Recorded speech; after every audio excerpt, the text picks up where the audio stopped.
Aubrey? Ay, pamilya lang. Ay, pamilya lang. If you like the not good shit, oh my God.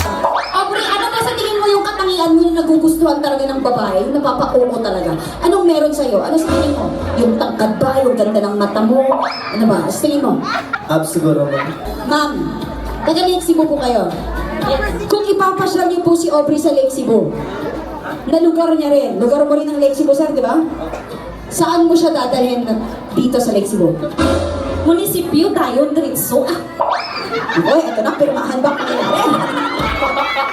Grabe ang tapang nitong babaeng to, kala ko pinipilit niyo. Okay, bakit doon sa munisipyo? Sinumar. Ilang taon niya ang sinumar. Mga sigurista, ano? Feeling ko may mga 30 nandiyo sila, mga 31 kami